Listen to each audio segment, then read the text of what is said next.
I'm always for, at the end of the day, these developers going out and trying something new and giving us new creative ideas, new creative games that we wouldn't have had before. When Hi-Fi Rush to me is like paid off so well. I mean, I don't think anybody expected this. I was looking into like the rumors and stuff about it, and I had it totally went over my head that people, I think like a couple of years ago, or maybe even a couple months ago, were saying that there was a game in Tango GameWorks and that it was going to eventually be announced at this show. And but for me, when they showed it off, had no idea that it was coming. But yeah, I'm happy they went this route because I it's incredible. It's an incredible game. It's pretty cool that the whole game it's based around kind of the beat, and everything is moving around that beat. The enemies, the Yeah. environment, everything moves around the beat, and you actually get bona fide for hitting your buttons in the beat and creating your attacks, either dodging or parrying, whatever you do, as long as if you do it on the beat, you get compensated. But you don't have to. Like if you don't like rhythm games, you don't really have to. Well, except when of course when there's like the boss fights, you kind of have to be a little bit more careful with that. Try to be more on I would say on the beat because it will be harder if you just don't try to be on the beat. But it's amazing. It's an amazing game. I gotta say that when I started playing it at first, I like I said, I had low expectations. I thought it was gonna be good, but I didn't think it was gonna be this good. And the way like it keeps evolving as you get more abilities, you get different attacks. You can upgrade. Um, you can upgrade your attacks. You can get items. You get combinations with other characters that you later get to know in the game. You get to know a little bit of each one's kind of like backstory. The game is deeper than what it looks. So it's an amazing game.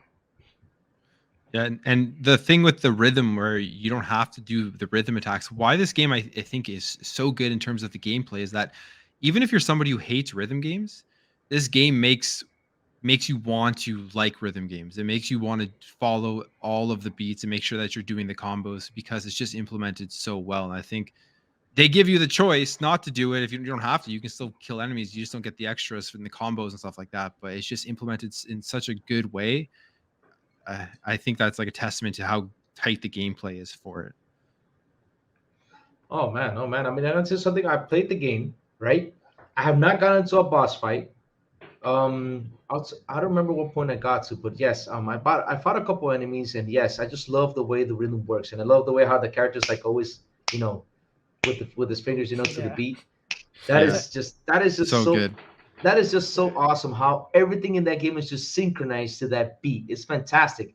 And everything on the level, like it goes with the beat. It's just it's amazing, man. That game. Even Go even for it. his steps and his running, he's yeah running right to the beat. yeah So it's like, Yeah. and it kind of he's when I first started up, I was like, okay, it's kind of slow in running. This is that part like on the ground. That was a huge like Sunset Overdrive reminder for me because I don't know if you played Sunset Overdrive, but when you were ever running on the ground, the whole point was to make sure you were grinding because it would yeah slow you down if you weren't.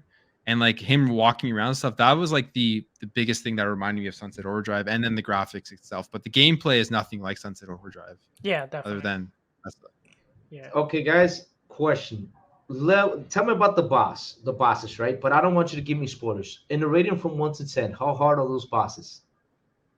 Uh, you want to go first? Oh, Yeah, go. okay. I'll go first. Yeah. Well, I mean, it all depends. The good thing I would say about the bosses is that each boss is unique, and each boss you fight it differently. Like it's a complete like even the game mechanics is different. Like to kind of like fight the boss, and they do different things, and you have to do different things too. And one thing that they do great is as you advance in the games, you of course you get new abilities or you get new moves, and you kind of have to implement that with the newer bosses that you kind of fight. So it's not like let's say you get when you get dodge, for example, It's not that you get dodge and you don't never have to use it. You kind of have to use it, but they put it in a way where it's creative and it's actually like it's enjoyable. Like I love what they did with all the boss, and like I said, every boss feels different, and there's pretty good boss. My favorite one is it's actually the same one that Plume's favorite, and actually I have heard before I got to that boss. I saw a picture of it, and everyone, a few people were saying that this boss is amazing.